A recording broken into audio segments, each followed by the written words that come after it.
Students, I hope all of you doing good.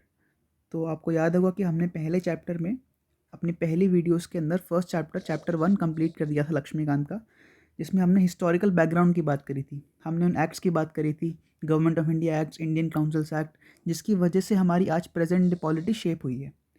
इस chapter में हम बेसिकली बात करेंगे कि हमारा जो कॉन्स्टिट्यूशन है, प्रेजेंट डे कॉन्स्टिट्यूशन, वो किस तरह से बनाया गया था। मेकिंग ऑफ द कॉन्स्टिट्यूशन, कैसे कैसे कॉन्स्टिट्यूएंट असेंबली ने अपना काम किया था, मिनी पार्लियामेंट फॉर्म हुआ, कौन कौन सी कमिटीज़ बनाई गई, फिर कॉन्स्टिट्यूशन को एनफोर्स कैसे किया, उसका कमेंसमेंट क्या हुआ, उन सब के बारे में हम इस चैप्टर में डिटेल में डिस्कस करेंगे। तो let's start with it. Demand for a constituent assembly. अब हमारी जो कॉन्स्टिट्यूएंट असेंबली थी, कॉन्स्टिट्यूएंट असेंबली का मतलब ऐसी असेंबली जिसका काम है कॉन्स्टिट्यूशन को बनाना, राइट। ऐसी असेंबली जिसका काम हो, मेन एम या ऑब्जेक्टिव हो कॉन्स्टिट्यूशन को बनाना, उसके लिए जो असेंबली बनाई गई उसका नाम है कॉन्स्टिट्यूएंट असेंबली। अब सबसे पहली बार कॉन्स्टिट्यूएंट असेंबली की डिमांड रखी गई थी 1934 के अंदर by M N Roy sir.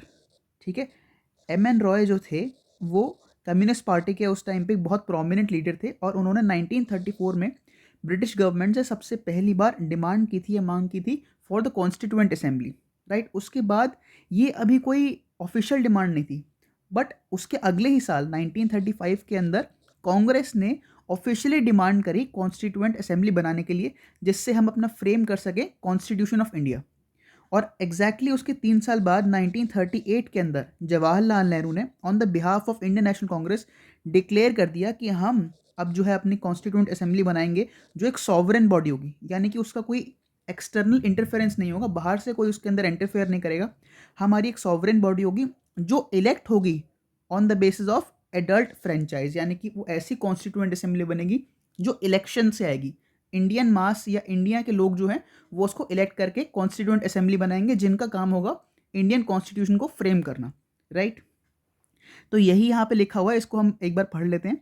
It was in 1934 that the idea of constituent assembly for India was first put forward for the first time by M N Roy, a pioneer of communist movement in India. सबसे पहली बार demand करी गई थी 1934 के अंदर, by whom, by M N Roy sir, जो एक communist movement के बहुत प्रोमिनेंट लीडर थे। ये सबसे पहली बार डिमांड करी थी कॉन्स्टिट्यूएंट असेंबली के लिए। उसके अगले साल ही 1935 में the Indian National Congress INC for the first time officially demanded, पहले डिमांड इन्होंने कर दी थी, बट ऑफिशियल डिमांड जो किया था आईएनसी ने, डिमांड किया था कॉन्स्टिट्यूएंट असेंबली के लिए to frame the constitution of India. फिर 1938 के अंदर मैंने बताया आपको कि जवाहरलाल नेहरू जो थे उन्होंने आईएनसी के बिहाफ पे, यानी कि इंडियन नेशनल कांग्रेस के बिहाफ पे ब्रिटिशर्स को क्या बोला, उन्होंने डिक्लेयर किया कि constitution of free India must be frame. Free India का जो कॉन्स्टिट्यूशन बना जाएगा वो फ्रेम किया जाएगा विदाउट आउटसाइड इंटरफेरेंस, यानी कि उसमें कोई आउटसाइड इंटरफेरेंस नहीं होगी, वो सॉवरेन बॉडी के थ्रू बनाया जाएगा और कोई भी इंटरफेयर नहीं कर सकता उसमें बाहर से, by a constituent assembly elected on the basis of adult franchise. और वो कौन बनाएगा कॉन्स्टिट्यूशन ऑफ फ्री इंडिया, एक कॉन्स्टिट्यूएंट असेंबली बनाएगी जो इलेक्ट होके आएगी on the basis of adult franchise. अब the demand was finally accepted in principle by the British government in what is known as the August offer of 1940। सबसे पहली बार theory में, यानी कि अभी एक्सेप्ट नहीं किया था, कहने के लिए उन्होंने थ्योरी के अंदर इन प्रिंसिपल एक्सेप्ट कर लिया था ब्रिटिशर्स ने इस डिमांड को। Which demand? The demand to form the constituent assembly. सबसे पहली बार कब एक्सेप्ट किया था फाइनली? ऑगस्ट ऑफर इन 1940 के अंदर एक्सेप्ट कर लिया था इन। और इसी चीज़ के लिए 1942 के अंदर जो कैबिनेट के एक मेंबर थे, ब्रिटिश कैबिनेट के, sir Stanford Cripps, right, Sir Stanford Cripps, a member of the cabinet, came to India with a draft proposal of the British government on framing of an independent constitution to be adopted after the World War II। यानी कि अब 1942 के अंदर हमारा Cripps mission आता है, right. और Cripps mission इसको इसलिए बोलते हैं क्योंकि जो ये मिशन लाते हैं उनके हेड या चेयरपर्सन कौन होते हैं? सर स्टैनफोर्ड क्रिप्स, जो उस टाइम पे ब्रिटिश के कैबिनेट के एक मेंबर थे। वो इंडिया आते हैं किसके साथ? एक ड्राफ्ट प्रपोजल लेके आते हैं। और वो प्रपोजल क्या कहता है कि ब्रिटिश गवर्नमेंट क्या कहना चाहता है कि अब आप जो है एक इंडिपेंडेंट कॉन्स्टिट्यूशन बना सकते हो अपने देश के लिए जैसे ही वर्ल्ड वॉर 2 खत्म हो जाता है। ये बोला था क्रिप्स मिशन ने कि आप एक ड्राफ्ट प्रपोजल लेके आएंगे, यानी कि हम एक ड्राफ्ट प्रपोजल लेके आए कि आप एक कॉन्स्टिट्यूएंट असेंबली बना लीजिए और आप अपना कॉन्स्टिट्यूशन खुद फ्रेम कर सकते हैं जैसे ही वर्ल्ड वॉर 2 खत्म हो जाता है। The Cripps proposals were rejected by the Muslim League. INC ने तो मान लिया था ये प्रपोजल, बट मुस्लिम लीग ने मना कर दिया था, क्योंकि जिन्ना साहब ने ये बोला कि हमको एक ही कॉन्स्टिट्यूएंट असेंबली नहीं चाहिए, हमको सेपरेट कॉन्स्टिट्यूएंट असेंबली चाहिए, प्लस एक सेपरेट पाकिस्तान, एक सेपरेट नेशन चाहिए। तो इसलिए हम आपका प्रपोजल एक्सेप्ट नहीं कर सकते, इसलिए क्रिप्स मिशन जो है वापस चला गया as a failure, which wanted India to be divided into two autonomous states with two separate constituent assemblies, right? Muslim league ने ये कहा, जिन्ना साहब ने ये कहा कि कॉन्स्टिट्यूएंट असेंबली एक नहीं बनेगी, दो अलग अलग बनेंगी for two different nations, for two different states. इस वजह से क्रिप्स मिशन फेल हो गया। फाइनली 1946 के अंदर cabinet mission was sent to India. 1946 के अंदर सेकंड कैबिनेट प्लान आया। ये पहला वाला हमने देख लिया था, सेकंड फर्स्ट कैबिनेट प्लान जो आया था 1942 में आया था, जो जिसमें सर सैनफोर्ड क्रिप्स थे। उसके बाद दूसरा भी आया, वो आया 1946 के अंदर, राइट। फिर से कैबिनेट मिशन आता है, वो sent to India. While it rejected the idea of two constituent assemblies, it put forth a scheme for constituent assembly which more or less satisfied the Muslim League. अब हुआ क्या इस time पे, इन्होंने कुछ ऐसी डिमांड्स रखी कि जिसने मोर और लेस दोनों को, यानी कि इंडियन नेशनल कांग्रेस को भी और मुस्लिम लीग को भी, दोनों को सेटिस्फाई कर दिया। अब ये जो हमारा सेकंड कैबिनेट मिशन आया था 1946 के अंदर, इसमें तीन इंपॉर्टेंट लोग थे। सबसे पहले थे हमारे सर स्टैनफोर्ड क्रिप्स, राइट, जो सबसे पहले भी आए थे। दूसरे इसमें आए थे एवी अलेक्जेंडर, राइट, और तीसरे इसमें आए थे सर पेथेक लॉरेंस, राइट। ये आप अगर बुक पढ़ेंगे तो आपको आराम से उसमें दिख जाएगा, ठीक है, नोट्स एंड रेफरेंसेस के टॉपिक के अंदर, राइट। तो अब उन्होंने जो है एक्सेप्ट कर लिया हमारी डिमांड कॉन्स्टिट्यूएंट असेंबली के लिए, क्योंकि सेकंड कैबिनेट मिशन जो 1946 में आया, उसने कुछ ना कुछ करके कुछ ऐसे डिमांड्स प्लेस किए, कुछ ऐसी प्रोविजंस किए जो इंडियन नेशनल कांग्रेस ने भी और मुस्लिम लीग ने भी एक्सेप्ट कर लिए, ठीक है। तो कॉम्पोजिशन ऑफ कॉन्स्टिट्यूएंट असेंबली, अब एक कॉन्स्टिट्यूएंट असेंबली बनेगी। एक चीज़ आप दिमाग में रखिए, अभी तक पाकिस्तान टर्म की, या कि पाकिस्तान की डिमांड एक्सेप्ट नहीं करी गई है। 1946 में जो कैबिनेट मिशन आया था, उसने मुस्लिम लीग को एक्सेप्ट करा दिया सिंगल कॉन्स्टिट्यूएंट असेंबली की डिमांड। बाद में हम देखेंगे जब माउंट बटन प्लान आता है, सबसे पहली बार जब पाकिस्तान की डिमांड को एक्सेप्ट कर लिया जाता है, बट अभी पाकिस्तान की डिमांड एक्सेप्ट नहीं हुई है और सिंगल कॉन्स्टिट्यूएंट असेंबली बनेगी पूरे इंडियन डोमिनियन के लिए, right. The constituent assembly was constituted in November 1946 under the scheme formulated bye cabinet mission plan. ये कैबिनेट मिशन प्लान जो आया था, जिसमें तीन जने थे, हमने अभी डिस्कस किया, एवी अलेक्जेंडर, सर पेथेक लॉरेंस और सर स्टैनफोर्ड क्रिप्स। इन्होंने जो 1946 में कैबिनेट मिशन प्लान का प्रपोजल दिया था, राइट, उसमें क्या बोला गया कि कॉन्स्टिट्यूएंट असेंबली आप बना सकते हैं। और कॉन्स्टिट्यूएंट असेंबली कब कॉन्स्टिट्यूट हुई, कब बनी, 1946 के नवंबर में, राइट। 1946 नवंबर के अंदर हमारी कॉन्स्टिट्यूएंट असेंबली फॉर्म हुई। The features of the scheme, ये जिस फीचर की हम बात कर रहे हैं, ये जो अभी 1946 के अंदर जो कैबिनेट मिशन प्लान है, उसमें क्या क्या फीचर्स थे, उसके बाद हम उसके बारे में हम डिस्कस करेंगे। सबसे पहला फीचर ये था कि जो कॉन्स्टिट्यूएंट असेंबली बनी है, उसकी टोटल स्ट्रेंथ जो होगी, the total strength of the constituent assembly was to be 389। अब ये 389 इसलिए था क्योंकि यहाँ पे प्रोपोर्शनल रिप्रेजेंटेशन था।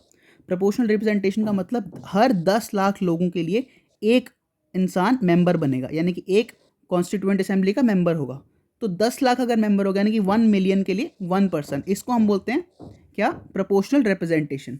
इस वजह से टोटल 389 सीट्स थी, 389 टोटल स्ट्रेंथ थी कॉन्स्टिट्यूएंट असेंबली की।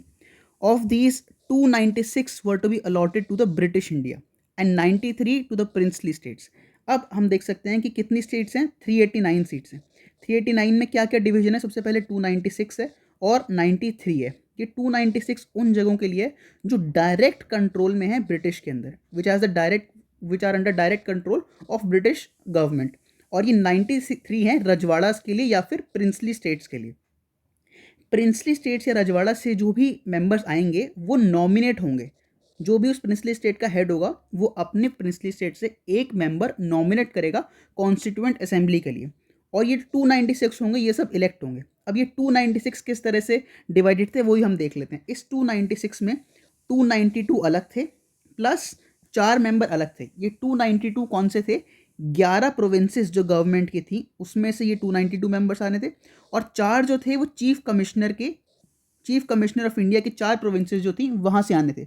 ये 4 प्रोविंसेस कौन कौन सी थी, दिल्ली थी और अजमेर मेवाड़ थी, right. Delhi first, second Ajmer Mewar, दूसरी थी कुर्ग और तीसरी थी ब्रिटिश बलूचिस्तान। ये 4 ऐसी जगह थी जो प्रोविंसेस नहीं कहलाई जाती थी या प्रिंसली स्टेट्स नहीं कहलाई जाती थी, बट चीफ कमिश्नर की स्टेट्स कहलाई जाती थी। तो 292 प्लस 4 प्लस 93 बना के 389 टोटल सीट्स थी कॉन्स्टिट्यूएंट असेंबली के अंदर. Out of the 296 seats allotted to the British India, 292 were to be drawn from the 11 governors provinces. ऐसी 11 गवर्नर प्रोविंसेस थी. वो 11 प्रोविंसेस कौन कौन सी थी? जब आप नोट्स और रेफरेंसेस देखेंगे, रेफर करेंगे बुक में से, तो आपको मिल जाएंगी. ये कौन कौन सी थी? जिसमें से इंक्लूड करते थे Madras, Bombay, UP, Bihar, central provinces, Orissa, Punjab, north western frontier provinces, Sindh, Bengal और असम. उसके बाद जो थी and the 4 from the 4 chief commissioners provinces, 1 from each, यानी कि 4 जो चीफ कमिश्नर की प्रोविंसेस थी, अजमेर, दिल्ली हमने देख लिया, अजमेर, मेरवार, कूर्ग और ब्रिटिश बलूचिस्तान, इन सब में से एक एक रिप्रेजेंटेटिव आएगा जो कॉन्स्टिट्यूएंट असेंबली का पार्ट बनेगा. सेकेंड फीचर इसका ये था कि each province and princely state or group of states in case of small states, यानी कि जो है हर एक प्रोविंस जो होगा, ये जो 11 प्रोविंसेस की हमने बात करी है, और जो प्रिंसली स्टेट्स हैं, या फिर अगर कुछ ग्रुप ऑफ प्रिंसली स्टेट्स हो सकते हैं अगर प्रिंसली स्टेट थोड़ा छोटा है तो, were to be allotted seats in proportion to their respective population. यही हमने जो डिस्कस किया जिसको प्रोपोर्शनल रिप्रेजेंटेशन कहते हैं, कि इतने एग्जैक्ट नंबर ऑफ लोगों के लिए, पॉपुलेशन के लिए एक इंसान या इतने मेंबर्स उनको रिप्रेजेंट करेंगे कॉन्स्टिट्यूएंट असेंबली के अंदर. रफली क्या आइडिया था? 1 seat was to be allotted for every million population. जो ही हमने अभी डिस्कस किया कि 10 लाख लोगों के लिए या फिर 1 मिलियन लोगों के लिए एक इंसान आएगा कॉन्स्टिट्यूएंट असेंबली में उनको प्रेजेंट करने के लिए. इसको बोलते हैं प्रोपोर्शनल रिप्रेजेंटेशन. और रेशो क्या था? 10 लाख इज टू 1 या फिर 1 million is to 1. Third feature क्या था? Seats allocated to each British province were to be divided among 3 principal communities. यानी कि जो सीट्स डिवाइड होंगी ब्रिटिश प्रोविंसेस के लिए, 296 जो प्रोविंसेस थी, उनमें 3 कैटेगरीज अलग अलग होंगी. सबसे पहले मुस्लिम्स होंगे, फिर सिख्स होंगे और तीसरा होगा जनरल. जनरल के अंदर वो सारे लोग आ जाएंगे जो ना मुस्लिम्स हैं और ना सिख्स हैं. इसमें आप हिंदूज ले सकते हो, पारसीज ले सकते हो, एंग्लो इंडियंस ले सकते हो, जितने भी सारे और लोग होंगे वो सब जनरल के अंदर इंक्लूड होंगे, who are neither Muslims nor Sikhs. ठीक है. Seats allocated to each British province were to be divided among 3 principal communities, Muslims, Sikhs and General. और General कौन थे? All except Muslims and Sikhs in proportion to their population. ये हमेशा याद रखना कि proportional representation था, उनके population के बेस पे उनका representation हो रहा था. Fourth feature, the representatives of each community were to be elected by members of that community in the provincial legislative assembly. यानी कि सीधा सीधा ये कहने का मतलब कह रहे हैं कि डायरेक्ट इलेक्शंस नहीं हुए थे, इनडायरेक्ट फॉर्म ऑफ इलेक्शंस थे इस टाइम पे. इनडायरेक्ट फॉर्म ऑफ इलेक्शंस क्या हुआ कि मान लो अगर ये पूरा इंडिया है और ये अलग अलग प्रोविंसेस हैं, राइट, ये प्रोविंशियल लेजिस्लेटिव असेंबली में सबसे पहले लोग जो हैं कुछ सिलेक्ट करेंगे प्रोविंशियल लेजिस्लेटिव असेंबली के कुछ मेंबर्स, राइट. इन स्टेट्स या फिर इन प्रोविंसेस के लिए कुछ लेजिस्लेटिव असेंबली में मेंबर्स को इलेक्शन के थ्रू चूज किया जाएगा. फिर इन लेजिस्लेटिव असेंबली में से फिर से इलेक्शन होके फिर से हमारी कॉन्स्टिट्यूएंट असेंबली फॉर्म होगी. यानी कि जो लोग हैं, इंडियन मास है, वो डायरेक्टली कॉन्स्टिट्यूएंट असेंबली के लिए लोग इलेक्ट नहीं कर रहा है. पहले वो डायरेक्टली इलेक्ट करेंगे प्रोविंसेस के लिए, यानी कि प्रोविंशियल लेजिस्लेचर के लिए, और वो प्रोविंशियल लेजिस्लेचर इलेक्ट करेगा थ्रू सिंगल ट्रांसफरेबल वोट, यानी कि indirect elections, the members of constituent assembly, right. तो ये हमेशा ध्यान रखना कि डायरेक्ट इलेक्शंस नहीं होते, डायरेक्ट लोगों ने इनको जो है इलेक्ट नहीं किया था कॉन्स्टिट्यूएंट असेंबली के मेंबर्स को. दो स्टिल यहाँ पे भी रिप्रेजेंटेशन सब लोगों की थी, यानी कि यहाँ पे हिंदूज भी थे, मुस्लिम्स भी थे, पारसीज भी थे, सिख्स भी थे, सारे की सारी रिप्रेजेंटेशन थी, बट डायरेक्ट रिप्रेजेंटेशन नहीं थी. ठीक है. And voting was to be done by the method of proportional representation, हमने देख लिया, by means of single transferable vote, right. Provincial legislature में आप लोग सिलेक्ट करेंगे और उनमें से फिर से इलेक्शन होने के बाद कॉन्स्टिट्यूएंट असेंबली के मेंबर्स को इलेक्ट किया जाएगा. Fifth feature, the representatives of princely states were to be nominated by the heads of the princely states. ये हमने डिस्कस कर ही लिया कि प्रिंसली स्टेट्स के अंदर से कोई इलेक्शन होकर नहीं आएगा, वहाँ से जो हेड होगा उस प्रिंसली स्टेट का, वो अपने एरिया में से किसी भी एक इंसान को नॉमिनेट कर सकता है उस सीट के लिए. कौन सी सीट के लिए? जो 93 सीट्स अलग अलग दे रखी है प्रिंसली स्टेट्स के लिए इन द कॉन्स्टिट्यूएंट असेंबली. ठीक है. बट क्या होता है कि जब ये इलेक्शंस की बात आती है या फिर जब इनका डिस्कशन होता है, तो ये 93 जो प्रिंसली स्टेट्स थी वहाँ पे लोगों ने डिनाई कर दिया. उन्होंने कोई भी नॉमिनेटेड इंसान नहीं भेजा, क्योंकि ये बहुत ही कॉमन सेंस की बात है कि अगर उनके पास, आपके पास अगर एक टाउन की भी रूलरशिप है, यानी कि अगर आप एक टाउन को भी रूल करते हैं तो क्यों आप ऐसे कॉन्स्टिट्यूएंट असेंबली फॉर्म करना चाहेंगे जहाँ से आपकी पावर कम हो जाए। कॉन्स्टिट्यूएंट असेंबली का मतलब तो यही है ना कि जो रूलर जो था उसकी पावर्स डिमिनिश हो जाएंगी, और कॉन्स्टिट्यूएंट असेंबली पूरे एरिया के लिए which includes the princely states उसके लिए कॉन्स्टिट्यूशन फॉर्म करेगा। तो जो पावर में होगा क्या कहते हैं प्रिंसली स्टेट के अंदर वो आर्बिट्ररी या अथॉरिटेरियन रूल नहीं चला सकता, इसलिए उन्होंने मना कर दिया इस कॉन्स्टिट्यूएंट असेंबली का पार्ट बनने के लिए, इसलिए 93 सीट्स तो ऑलरेडी हट गई। ठीक है। इट दस clear It is thus clear that the Constituent Assembly was to be partly elected and partly nominated body. आधी तो वो इलेक्ट होके आएगी, जो हमने देख लिया 296 सीट्स तो इलेक्ट होंगे और 93 सीट से नॉमिनेट होंगे for princely states. Moreover, the members were to be indirectly elected. ये हमने देख लिया कि इनडायरेक्ट इलेक्शंस होंगे by the members of the provincial assemblies. Provincial assemblies में जो मेंबर्स हैं, इन प्रोविंसेस में हमने देख लिया कि जो मेंबर्स हैं ये डायरेक्टली इलेक्ट करेंगे मेंबर्स को, बट ये खुद डायरेक्ट इलेक्ट होके आए हैं इंडियन मास से, right, who themselves were elected on a limited franchise. यानी कि ये जो प्रोविंशियल लेजिस्लेचर के अंदर जो मेंबर्स इलेक्ट हो गए हैं ये खुद लिमिटेड फ्रेंचाइज पे इलेक्ट हुए हैं, यानी कि उस टाइम दिया जाता था एडल्ट फ्रेंचाइज का, या फिर उनको क्या क्या सफरेज दिया जाता था। लगभग बस 10% लोग इस टाइम पे थे जो वोट कर सकते थे, और ये जो लिमिटेड फ्रेंचाइज था किस बेसिस पे था, on the basis of tax, on the basis of property as well as on the basis of education, right. इन बेसिस के ऊपर वो लिमिटेड फ्रेंचाइज दिया जाता था, जिससे प्रोविंशियल लेजिस्लेचर के मेंबर्स को इलेक्ट किया गया, और वो प्रोविंशियल लेजिस्लेचर के मेंबर्स फिर डायरेक्टली कॉन्स्टिट्यूएंट असेंबली के मेंबर्स को इलेक्ट करेंगे, राइट। तो इनडायरेक्ट इलेक्शंस थे। The elections to the Constituent Assembly for 296 seats allotted to the British Indian provinces, right, 296 की सीट्स के लिए ही बस क्या कहते हैं इलेक्शंस होगा, क्योंकि 93 में तो नॉमिनेशन दे ही रहा है वो। Were held in July August 1946। Important है कि 1946 जुलाई और अगस्त के अंदर, राइट, जुलाई अगस्त 1946 के अंदर जो इलेक्शंस हुए थे कॉन्स्टिट्यूएंट असेंबली के लिए वो फॉर्म हुए for these 296 seats. The Indian National Congress won 208 seats, उसमें से 296 में से 208 तो इंडियन नेशनल कांग्रेस ही जीत गई। Muslim League 73 seats and some small groups, और जो बचे हुए थे 15 सीट्स वो इंडिपेंडेंट सीट्स आई। Small groups and independents got remaining 15 seats. However, the 93 seats allocated to the princely states were not filled as they decided to stay away from the constituent assemblies. तो 389 के अंदर 93 तो directly ही हट गए, क्योंकि princely states ने इसको directly खारिज कर दिया, मना कर दिया कि हम कॉन्स्टिट्यूएंट असेंबली का पार्ट नहीं बनना चाहते। और जो 296 सीट्स बची थी जहाँ पे इलेक्शन होना था उसका रिजल्ट आपने देख ही लिया कि 208 जो कांग्रेस के पास थी, 73 मुस्लिम लीग और 15 इंडिपेंडेंट आए। Although the Constituent Assembly was not directly elected by the people of India, हमने देख लिया कि कॉन्स्टिट्यूएंट असेंबली जो डायरेक्टली इलेक्ट होकर तो नहीं आई है, प्रोविंशियल लेजिस्लेचर के जो मिनिस्टर्स हैं, जो मेंबर्स हैं, उन्होंने इलेक्ट किया है कॉन्स्टिट्यूएंट असेंबली के मेंबर्स को, राइट। और जो खुद प्रोविंशियल लेजिस्लेचर में जो लोग बैठे हैं वो खुद भी जो है लिमिटेड फ्रेंचाइज से आए हैं। लगभग बस 10% इंडियंस ने उस टाइम पे वोट किया था प्रोविंशियल लेजिस्लेचर के लिए, और उनमें से फिर डायरेक्टली इलेक्ट होकर आए हैं कॉन्स्टिट्यूएंट असेंबली के मेंबर्स। तो इनडायरेक्ट इलेक्शंस हैं, they are not directly elected by the people of India on the basis of adult franchise. The assembly comprised representatives of all sections of Indian society. Although हम देखते हैं कि indirectly elect तो हुए हैं, but इसका ये मतलब नहीं है कि रिप्रेजेंटेशन नहीं था। हर सोसाइटी का कोई ना कोई मेंबर जो है कॉन्स्टिट्यूएंट असेंबली का पार्ट था, चाहे वो हिंदूज हों, चाहे वो मुस्लिम्स हों, सिख्स हों, पारसीज हों, एंग्लो इंडियंस हों, इंडियन क्रिश्चियंस हों, एससीज हों, एसटीज हों, including women of all sections. यानी कि हर सेक्शन, इन सारे सेक्शंस की जो हमने बात करी, इनकी विमेन भी इंक्लूड की गई थी इस 389 के अंदर, यानी कि 296 सीट्स के अंदर, राइट। ये 389 में से 93 तो चले ही गए। इन 296 की जब हम बात करें तो जो 296 सीट्स का कॉन्स्टिट्यूएंट असेंबली फॉर्म हुई थी उसके अंदर कंप्लीट रिप्रेजेंटेशन था, ऑल्दो इलेक्शंस इनडायरेक्ट थे। The assembly included all important personalities of India at that time with the exception of Mahatma Gandhi.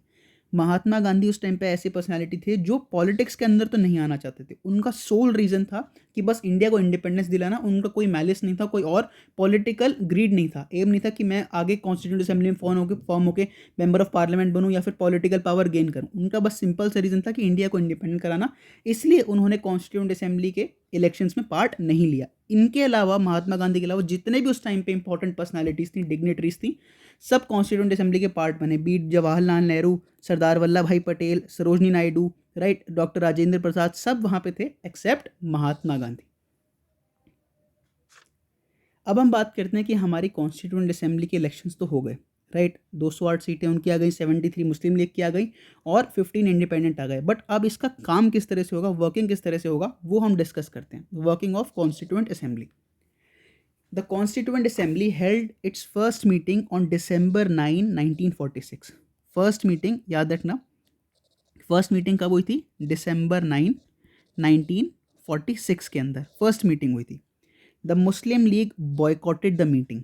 Muslim league के जो 73 लोग मेंबर इलेक्ट होकर आए थे वो वहाँ पे आए नहीं। And insisted on a separate state of Pakistan. और उन्होंने क्या बोला कि हमको सेपरेट स्टेट ऑफ पाकिस्तान चाहिए, हमको ये एक कॉन्स्टिट्यूंट असेंबली मंजूर नहीं है, हमको अलग अपनी कॉन्स्टिट्यूंट असेंबली बनानी है अलग देश के लिए। द मीटिंग वॉज दस अटेंडेड बाय ओनली 211 मेंबर्स। तो 296 के अंदर बस 211 लोग आए थे, राइट। ऑल्दो 208 तो कांग्रेस के थे ही, उसके अलावा 3 और मेंबर आए थे। कहाँ से? ये जो कॉन्स्टिट्यूंट, ये जो मुस्लिम लीग फॉर्म हुई है इसमें से 3 लोग आ गए थे यहाँ पे। तो 208 + 3 211 लोग उस समय वहाँ प्रेजेंट थे कॉन्स्टिट्यूंट असेंबली की फर्स्ट मीटिंग में on December 9, 1946। Doctor Sachchidanand Sinha जो थे, the oldest member, was elected as the temporary president of the assembly following the French practice. अब फ्रेंच प्रैक्टिस ये कहता है, एक फ्रेंच प्रिंसिपल ये कहता है कि अगर आपके पास कोई इलेक्टेड प्रेसिडेंट नहीं है तो जो भी वहाँ पे लोग प्रेजेंट है उनमें सबसे बड़े जो प्रेसिडेंट, सबसे ओल्डेस्ट या एल्डेस्ट जो हैं उनको आप टेम्पररी प्रेसिडेंट घोषित कर सकते हो। तो वहाँ पे पूरी कॉन्स्टिट्यूंट असेंबली सबसे एल्डेस्ट कौन थे bye as? Doctor Sachchidanand Sinha. तो इसलिए उनको जो है टेम्पररी प्रेसिडेंट बना दिया गया उस मीटिंग के लिए फॉर द कॉन्स्टिट्यूएंट असेंबली। बाद में कौन चूज किए गए? डॉक्टर राजेंद्र प्रसाद जो थे was elected as the president of assembly, जो बाद में हमारे इंडियन यूनियन के, इंडियन डोमिनियन के या फिर इंडिया के सबसे पहले प्रेसिडेंट भी बनते हैं। सिमिलरली 2 वाइस प्रेसिडेंट भी चूज किए गए। Both H.C. Mukherjee and V.T. Krishnamachari were elected as the vice president in the assembly. Although एक ही वाइस प्रेसिडेंट होना चाहिए था, बट यहाँ पे इन्होंने एक्सेप्शन करके क्या किया, 2 वाइस प्रेसिडेंट कर दिए, H.C. मुखर्जी को और T.T. कृष्णमाचारी को वाइस प्रेसिडेंट बना दिया। In other words the assembly had 2 vice presidents, right. अब क्या होता है कि 9 दिसंबर को सबसे पहली बार ये पहली मीटिंग करते हैं। उसके 4 डेज बाद, 4 दिन बाद ही जवाहरलाल नेहरू क्या करते हैं? ऑब्जेक्टिव्स रेजोल्यूशन पास करते हैं या मूव करते हैं। ऑब्जेक्टिव रेजोल्यूशन का मतलब होता है कि जो हम कॉन्स्टिट्यूशन बनाने वाले हैं, कॉन्स्टिट्यूएंट असेंबली का काम तो यही है ना कि अब कॉन्स्टिट्यूशन बनाना है। तो कॉन्स्टिट्यूशन जो बनेगा उसके जो फाउंडेशनल फिलॉसफी है, यानी कि किस बेसिस पे वो, किस फिलॉसफी पे, किस आइडियोलॉजी पे वो बेस होगा, वो क्या है, वो ऑब्जेक्टिव रेजोल्यूशन के अंदर उन्होंने बात करी गई। बाद में यही ऑब्जेक्टिव रेजोल्यूशन को मॉडिफाई करके हमारा प्रेजेंट डे प्रीएम्बल बनाया जाता है, राइट। ये ऑब्जेक्टिव रेजोल्यूशन जो अब वो क्या कहते हैं 4 दिन बाद यानी कि 13 दिसंबर को पास किया जाएगा, मूव किया जाएगा बाय जवाहरलाल नेहरू। यही बाद में मॉडिफाई होकर हमारा प्रेजेंट डे प्रीएम्बल बनता है। ऑन December 13, 1946, 4 दिन बाद जब हमारा 9 दिसंबर को सबसे पहली मीटिंग हुई थी, उसके 4 दिन बाद December 13, 1946 को Jawaharlal Nehru moved the historic objectives resolution in the assembly, right. Assembly के अंदर उन्होंने ऑब्जेक्टिव रेजोल्यूशन को मूव किया। It laid down the fundamentals and the philosophy of the constitutional structure, कि हमारा जो कॉन्स्टिट्यूशनल फ्रेमवर्क होगा, स्ट्रक्चर होगा, उसकी क्या फंडामेंटल फिलोसफीज है, उनके बेसिक सिद्धांत क्या होंगे, फिलोसफी क्या होगी और फंडामेंटल्स क्या होंगे, वो इस ऑब्जेक्टिव रेजोल्यूशन के अंदर मेंशन थे। इट रेड, यानी कि जो ऑब्जेक्टिव रेजोल्यूशन था उसमें क्या क्या बोला गया था। अब ये जितने भी आप ये पढ़ेंगे, ये ऑल्दो बहुत लीगल लैंग्वेज की, लीगल टर्म्स में लिखा हुआ है, इसको आपको वर्ड बाय वर्ड समझने की जरूरत नहीं है। इफ़ यू गेट अ मतलब क्लियर अंडरस्टैंडिंग, एक थोड़ा सा ब्रीफ अंडरस्टैंडिंग भी मिल जाता है तो वो बहुत है, right. This constituent assembly declares its firm and solemn resolve to proclaim India as an independent sovereign republic and to draw up for her future governance the constitution। यानी कि ये चीज़ अगर आप ध्यान से आपने प्रियम्बल पढ़ा होगा तो आपको पता लग जाएगा कि थोड़ा थोड़ा उससे रिजेंबल करना शुरू हो जाता है। यानी कि जो कॉन्स्टिट्यूएंट असेंबली डिक्लेयर करती है its firm and solemn resolve to proclaim India, कि उसका काम क्या है कि इंडिया को प्रोक्लेम करेंगे एक इंडिपेंडेंट, राइट, एक सॉवरेन, यानी कि इंडिपेंडेंट ऑफ फॉरेन इंटरफेरेंस, कोई फॉरेन इंटरफेरेंस नहीं है। रिपब्लिक है, यानी कि जो हेड ऑफ द स्टेट है वो इलेक्ट होके आएंगे, उसका मतलब रिपब्लिक है। And to draw up to her future governance, और जो अब फ्यूचर गवर्नेंस में हम जो लोगों को गवर्न करेंगे वो किस बेसिस पे गवर्न करेंगे? अ कॉन्स्टिट्यूशन, एक ऐसे कॉन्स्टिट्यूशन से जो क्या क्या चीज़ें प्रोवाइड करता है, उसके क्या प्रोविजंस हैं, वो ये बोलता है, राइट। सबसे पहला, where in the territories that now comprise British India, जो इस समय आज ब्रिटिश इंडिया की टेरिटरीज हैं, the territories that now form the Indian states and such other parts of India, वो सारी टेरिटरीज जो आज इंडियन स्टेट्स का पार्ट हैं, एज आर आउटसाइड इंडिया, जो इंडिया के इस समय बाहर भी हैं, and the states as well as other territories as are willing to be constituted into the independent sovereign India, और वो सारी स्टेट्स जो बाद में खुद विलिंगली चाहें इंडिया का पार्ट बनना भी, shall be union of them all, यानी कि इंडिया क्या होगा, ये सारी चीज़ों का, जो आज प्रेजेंट डे हमारी जो इंडियन स्टेट्स हैं और जितने भी रजवाड़ाज हैं, प्रिंसली स्टेट्स हैं, उन सब का, यानी कि और कौन सी स्टेट्स जो इस समय इंडिया के बाहर भी हैं बट बाद में विलिंगली इंडिया का पार्ट बन जाती हैं, और इंडिया इन सब चीज़ों का, इन सब टेरिटरीज का यूनियन होगा, ठीक है। And where in the said territories यानी कि जिन टेरिटरीज की अभी हमने ऊपर बात करी है, where in the said territories whether with their present boundaries or with such others as may be determined by the constituent assembly, जिनकी बाउंड्रीज की हम बात करते हैं, या तो आज प्रेजेंट डे बाउंड्रीज या फिर ऐसी बाउंड्रीज जो डिटरमिन की जाएंगी, बनाई जाएंगी by constituent assembly, and thereafter according to the law of the constitution, और कॉन्स्टिट्यूंट असेंबली उनकी बाउंड्रीज कैसे डिसाइड करेगा, according to the law of the constitution, shall possess and retain the status of autonomous units together with residuary powers and exercise all powers and functions of the government and administration, save and accept such powers and functions as are vested in or assigned to the union as are inherent or implied in the union or resulting therefrom। यानी कि कहने का मतलब है कि ये जो भी ऊपर हमने टेरिटरीज की बात करी है, राइट, जो इंडियन यूनियन का पार्ट है, या फिर और उनकी जो बाउंड्रीज की हम बात करते हैं, या तो उनके प्रेजेंट डे बाउंड्रीज या फिर बाउंड्रीज जो कॉन्स्टिट्यूएंट असेंबली बाद में डिसाइड करेगी, वो सब फॉर्म करेंगी ऑटोनोमस यूनिट्स, राइट, यानी कि सेंट्रलाइजेशन तो नहीं होगा, उन सब स्टेट्स का या उन सब यूनिट्स का एक ऑटोनॉमस बिहेवियर होगा, स्ट्रक्चर होगा, together with the residuary powers, यानी कि जो जो बची हुई पावर्स होंगी, जो सेंटर के पास पावर्स होंगी प्लस जो स्टेट के पास इनको कुछ पावर्स दी जाएंगी, and exercise all powers and functions of government, और ये खुद अपनी स्टेट गवर्नमेंट फॉर्म करेंगे, यानी कि एक सेंट्रलाइज गवर्नमेंट नहीं होगी, इस स्टेट का, इस प्रोविंस का या इस यूनिट का एक ऑटोनॉमस गवर्नमेंट खुद होगी, जो under the boundaries of constitution काम करेंगे, right, and administration save and except such powers and functions as are vested in or assigned to the union, यानी कि वो सारी पावर्स उनके पास होंगी एक्सेप्ट दोज पावर्स जो यूनियन के पास होंगी, वेस्टेड और as in assign to the union, जो पावर्स यूनियन गवर्नमेंट के पास होंगी उसके अलावा जो भी रेजिडरी पावर्स हैं वो ऑटोनॉमसली कौन चलाएगा, कौन गवर्न करेगा, जो स्टेट का जो लेजिस्लेचर होगा, राइट, जो स्टेट गवर्नमेंट होगी, और एज आर इनहेरेंट और अप्लाइड इन द यूनियन और रिजल्टिंग देयर फ्रॉम, यानी कि यूनियन पावर या यूनियन गवर्नमेंट के पास जितनी भी पावर्स हैं उनके अलावा जो रेजिडरी पावर्स बची वो स्टेट गवर्नमेंट के बाद खुद के पास खुद होंगी, और वो एक ऑटोनॉमस यूनिट की तरह काम करेंगे। Also, wherein all power and authority of the sovereign independent India, its constituent parts and organs of the government are derived from the people, यानी कि इस चीज़ को हम बोलते हैं ऑटोक्थोनी।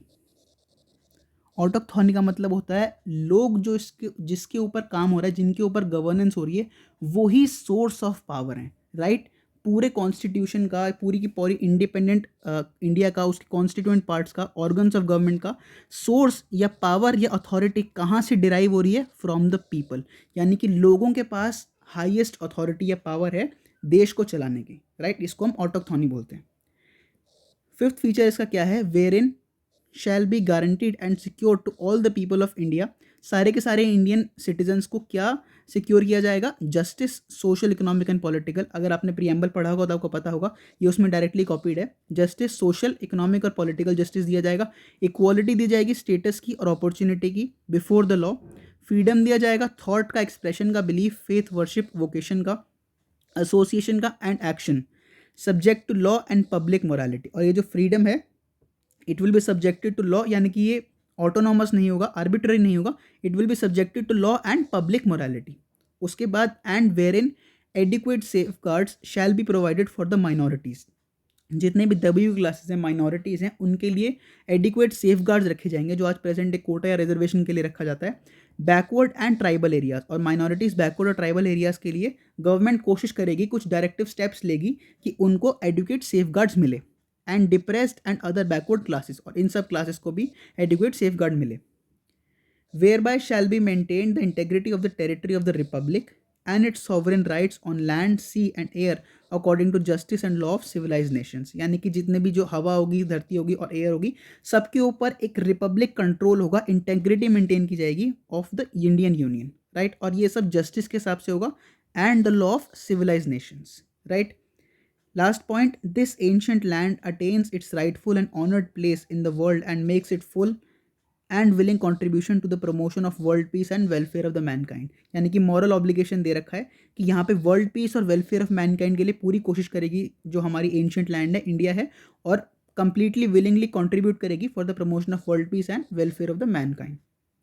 ये जो रेजोल्यूशन था, ऑब्जेक्टिव रेजोल्यूशन, जो 13 दिसंबर को मूव किया गया था by Jawaharlal Nehru, right.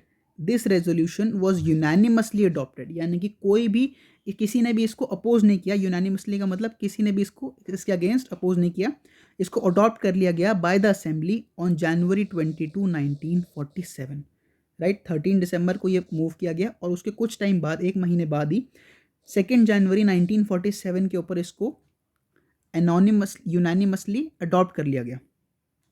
It influence the eventual shaping of the constitution. Obviously जो ये ऑब्जेक्टिव रेजोल्यूशन है, इसका काम क्या है, फंडामेंटल और फिलोसॉफिकल फ्रेमवर्क देना कॉन्स्टिट्यूशन का, तो इसी के ऊपर बेस होगा हमारा कॉन्स्टिट्यूशन।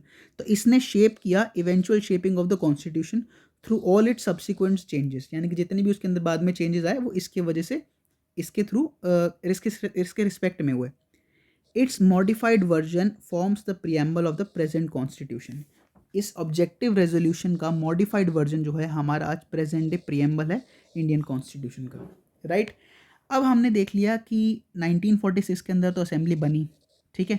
फिर उसके अंदर दिसंबर के अंदर, इसका 9 दिसंबर को सबसे पहला इसकी मीटिंग भी हो गई। फिर ये मीटिंग भी चली, इन्होंने ऑब्जेक्टिव रेजोल्यूशन 22 जनवरी 1947 को अडॉप्ट भी कर लिया। बट अब क्या होता है कि इंडियन इंडिपेंडेंस एक्ट आ जाता है 1947 का, जिसके अकॉर्डिंग हमको जो है इंडिपेंडेंस मिल जाती है।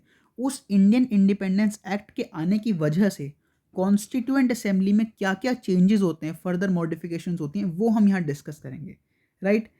The representatives of the princely states who had stayed away from the constituent assembly. हमने देखा ना कि पहले 93 जो मेंबर्स थे प्रिंसली स्टेट्स के, उन्होंने मना कर दिया था कि हम कॉन्स्टिट्यूएंट असेंबली का पार्ट नहीं बनेंगे। 296 ही मेंबर रह जाएंगे 389 में से, और 93 नहीं थे। बट अब इन्होंने जो मना कर दिया था, ग्रेजुअली ज्वाइंड इट, धीरे धीरे उन्होंने भी कॉन्स्टिट्यूएंट असेंबली को ज्वाइन कर लिया। On April 28, 1947 representatives of the 6 states were part of the assembly. यानी कि अगर हम बात करते हैं कि 6 ऐसी स्टेट्स थी, स्टेट्स कौन सी, प्रिंसली स्टेट्स थी, जो असेंबली का पार्ट बन गई। और ये 6 स्टेट्स अगर आप नोट्स एंड रेफरेंसेस में देखेंगे तो कौन कौन सी थी, बड़ौदा थी, बीकानेर थी, जयपुर थी, पटियाला, रेवा एंड उदयपुर। ये 6 स्टेट्स ऐसी थी जो असेंबली का पार्ट बन गए थे from the princely states. After the acceptance of the Mountbatten plan on June 3, 1947, 3 जून 1947 को जो माउंटबेटन होते हैं, the then viceroy of India, वो एक प्लान प्रोड्यूस करते हैं जिसमें सबसे पहली बार the demand for Pakistan is accepted. इससे पहले 1940 के अगस्त ऑफर में मना कर दिया था, 1942 के क्रिप्स मिशन में मना कर दिया था, 1946 के सेकेंड कैबिनेट प्लान ने भी मना कर दिया था कि पाकिस्तान नहीं बनेगा, एक ही डोमिनियन रहेगा। बट June 3, 1947 को जो माउंटबेटन फेमसली प्लान आता है, उसने सबसे पहली बार एक्सेप्ट कर लिया जिन्ना की डिमांड कि अलग से हमारा पार्टीशन होगा कंट्री का और 2 डोमिनियन बनेंगे, dominion of India and the dominion of Pakistan. यानी कि पार्टीशन को ऑफिशियली रिकॉग्नाइज कर दिया माउंटबेटन प्लान ने, right. After the acceptance of the Mountbatten plan of June 3, 1947 for the partition of the country, the representatives of most of the other princely states took their seats in the assembly। यानी कि अब हुआ क्या, जो princely states थे उनके पास 3 option थे, या तो वो इंडियन डोमिनियन ज्वाइन कर लें, या वो पाकिस्तान या पाकिस्तान का डोमिनियन ज्वाइन कर लें, या वो इंडिपेंडेंट रहें। तो यही हुआ, कुछ ने इंडियन डोमिनियन ज्वाइन कर लिया, कुछ ने पाकिस्तान डोमिनियन ज्वाइन कर लिया, और कुछ, मतलब एक भी, कोई भी इंडिपेंडेंट नहीं रहे। इन दोनों में से किसी ना किसी के अंडर वो आ गए, right. The members of the Muslim league from the Indian dominion also entered the assembly, right. जो मुस्लिम लीग के जो मेंबर्स थे इंडियन डोमिनियन के, ऑल्सो एंटर्ड द असेंबली के अंदर एंटर हो गए, कॉन्स्टिट्यूएंट असेंबली के अंदर। The Indian independence act of 1947 made the following 3 changes in the position of the assembly. अभी तक 1946 से जो वो काम कर रही है, दिसंबर के अंदर उनकी पहली मीटिंग भी हो गई है, सीटिंग्स भी हो गई हैं। अब 1947 का जो इंडियन इंडिपेंडेंस एक्ट था उसने क्या क्या चेंजेस लाए in the position of the constituent assembly. सबसे पहला, the assembly was made a fully sovereign body, यानी कि जो असेंबली बनाई गई थी, जब ये बनाई गई थी तो हमने देखा कि 1946 के कैबिनेट मिशन के प्लान के अकॉर्डिंग बनाई जा रही है, उसके प्रोविजंस के हिसाब से बनाई जा रही है। आगे कोई भी सीटिंग भी कर रही है तो ब्रिटिश पार्लियामेंट से पूछ के कर रही है। बट अब क्या हुआ कि असेंबली जो है कंप्लीटली फुली सॉवरेन बॉडी है, ब्रिटिश पार्लियामेंट से पूछना नहीं पड़ेगा कब उसकी सेटिंग करनी है या फिर किस प्रोविजंस के हिसाब से चलना है। पहले जब बनाई गई थी तब तो उनके हिसाब से बनाई गई थी, बट अब जो है ये कंप्लीटली सॉवरेन बॉडी होगी 1947 अगस्त 15 के बाद से। Which could frame any constitution it pleased, अब ये कोई भी कॉन्स्टिट्यूशन बना सकती है जो खुद चाहे। पहले अगर ये इस समय डोमिनियन नहीं बनते और 1947 का इंडिपेंडेंस एक्ट नहीं आता, तब जो भी कॉन्स्टिट्यूशन बनाते हैं इसको अप्रूव करवाना होता ब्रिटिश गवर्नमेंट या ब्रिटिश पार्लियामेंट से। बट अब ऐसे करने की कोई ज़रूरत नहीं है, आप कंप्लीटली फुली सॉवरेन हो और आप अपना जो भी कॉन्स्टिट्यूशन बनाओगे आप बना सकते हो और आपको किसी की अप्रूवल की ज़रूरत नहीं है। The act empowered the assembly to abrogate or alter any law made by the British Parliament in relation to India. इस एक्ट ने 1947 के एक्ट ने क्या बोला कि आज तक जितने भी गवर्नमेंट ऑफ इंडिया एक्ट आए या फिर कोई भी एक्ट आया है इंडिया के लिए, right, from the British parliament, चाहे वो काउंसिल्स एक्ट हो, इंडियन गवर्नेंस एक्ट हो, गवर्नमेंट ऑफ इंडिया एक्ट हो, इंक्लूडिंग दिस एक्ट इटसेल्फ, ये 1947 का एक्ट जो ये बातें बोल रहा है ये खुद भी आप रिपील कर सकते हो, इसको भी आप हटा सकते हो। इस एक्ट ने 1947 के एक्ट ने इसको इंडियन गवर्नमेंट को या कॉन्स्टिट्यूएंट असेंबली को ये पावर दी थी कि नाउ यू कैन एब्रोगेट या ऑल्टर कर सकते हो कोई भी लॉ जो ब्रिटिश गवर्नमेंट ने बनाया इन रिलेशन टू इंडिया। दूसरा चेंज क्या आया in the position of constituent assembly after 1947 के इंडियन इंडिपेंडेंस के बाद, is that the assembly also became a legislative body. जो कॉन्स्टिट्यूएंट असेंबली हमारी बनी है अभी तक, हमने देखा कि उसका पर्पस क्या बनाने का, कॉन्स्टिट्यूशन बनाने का पर्पस है।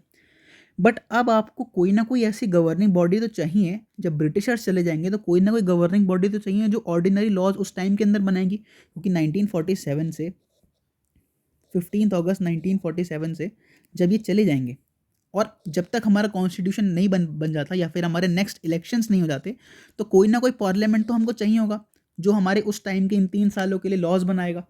तो क्या होता है, जो कॉन्स्टिट्यूएंट असेंबली होती है ये ऑलरेडी एक रेडी पार्लियामेंट की तरह या एक लेजिस्लेटिव बॉडी की तरह काम करती है। यानी कि अब इसके डुअल फंक्शंस हो गए।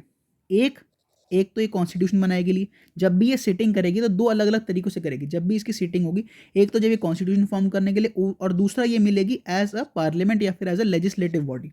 ठीक है, डुअल फंक्शंस हो गए। पहले बस कॉन्स्टिट्यूशन बनाना था, अब कॉन्स्टिट्यूशन भी बनाना है प्लस ऑर्डिनरी लॉज बनाने के साथ साथ इंडिया को गवर्न भी करना है एज अ लेजिस्लेटिव ऑर्गन। ठीक है, in other words two separate functions were assigned to the assembly. इस असेंबली को दो अलग अलग फंक्शंस असाइन किए गए, that is making of the constitution for free India and enacting of ordinary laws for the country.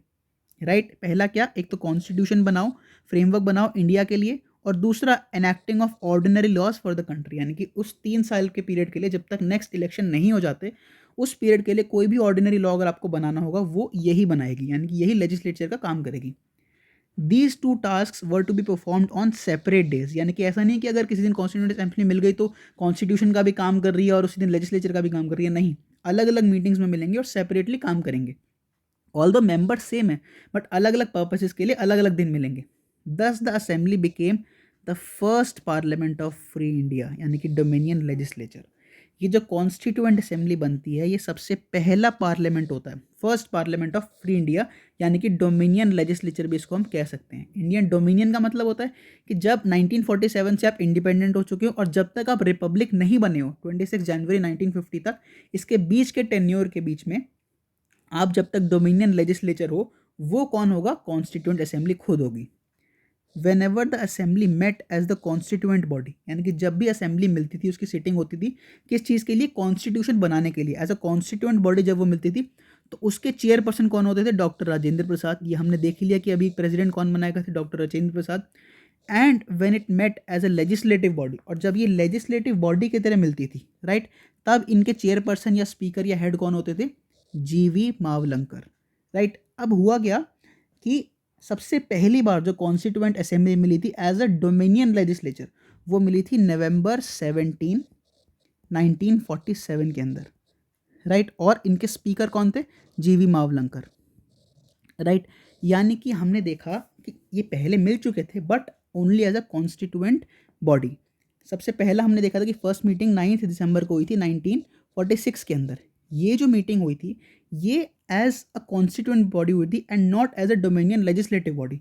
As a legislative body सबसे पहली बार ये कब मिलते हैं? नवंबर 17 1947 के अंदर। और यहाँ पे इस असेंबली के अंदर ऑल्दो राजेंद्र प्रसाद बैठे हैं उस असेंबली में, बट वो इस टाइम पे प्रेसिडेंट नहीं है। यहाँ पे प्रेसिडेंट या फिर चेयरपर्सन कौन है? जीवी मावलंकर, क्योंकि इसका अलग काम है। और कॉन्स्टिट्यूएंट असेंबली का जब when it is working as a constituent body तब उसका काम अलग है, राइट। तो हमने देख लिया कि डुअल फंक्शंस हो गए। These two functions constitute continue till November 26 1949 when the task of making the constitution was over. 1949 26 नवंबर को हमारा कॉन्स्टिट्यूशन इनैक्ट हुआ, राइट। यानी कि वो वैसा दिन था जब मीटिंग हुई और सारे के सारे मेंबर्स ने उस पर साइन किया और प्रेसिडेंट ने भी उसको अप्रूव किया ऑफिशियली। तो एनैक्टमेंट डे ऑफ कॉन्स्टिट्यूशन क्या होता है? 26 नवंबर 1949।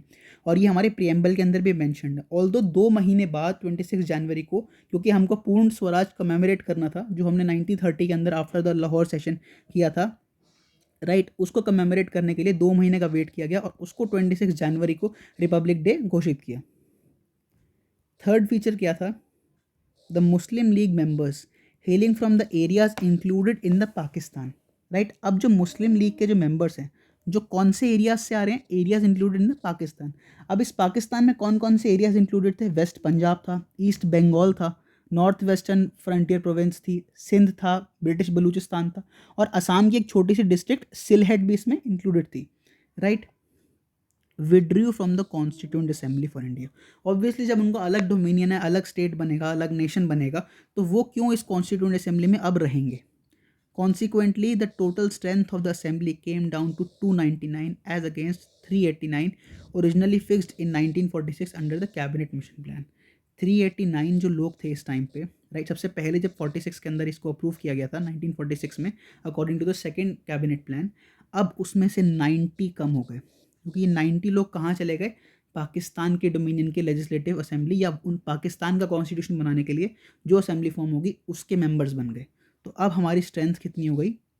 299, राइट। जो इंडियन लेजिस्लेटिव का इंडियन बॉडी जो थी, इंडियन कॉन्स्टिट्यूएंट असेंबली की स्ट्रेंथ कितनी हो गई? 299 हो गई। The strength of the Indian provinces formally British provinces कौन से? जो पहले 296 थे, राइट। जो 29 हमने देखा 389 थे, उन 389 में से 296 हमारे थे कौन से? ब्रिटिश प्रोविंसेस से आए थे और 93 रजवाड़ा यानी प्रिंसली स्टेट से आए थे। ये 296 से घट के अब कितने हो गए? आफ्टर इंडियन इंडिपेंडेंस एक्ट यानी कि पार्टीशन के बाद अब ये 296 से कितने रह गए? 229 रह गए। और जो प्रिंसली स्टेट्स के थे वो 93 से कितने हो गए? 70 में आ गए। और इसमें जो बचे हुए -23 हैं पाकिस्तान चलेगा, और यहाँ पे -90 वो भी पाकिस्तान चले गए, ठीक है। तो यही है कि ब्रिटिश प्रोविंसेस में जो पहले 296 थे वो 229 रह गए और जो प्रिंसली स्टेट जो 93 थे वो 70 रह गए। The state wise membership of the assembly as on December 31 1947 is shown in table 2.4 of this chapter. जब हम चैप्टर के एंड में कंक्लूजन में डिस्कस करेंगे तब हम इसके टेबल्स को भी देख सकते हैं। अभी भी आप चाहें तो बुक को रेफर कर सकते हैं। टेबल के अंदर मेंशन है कि अलग अलग स्टेट से क्या क्या इसका प्रपोर्शन आया था, राइट। आई होप यहाँ तक आपको समझ आ गया हो। Next will continue in the next session.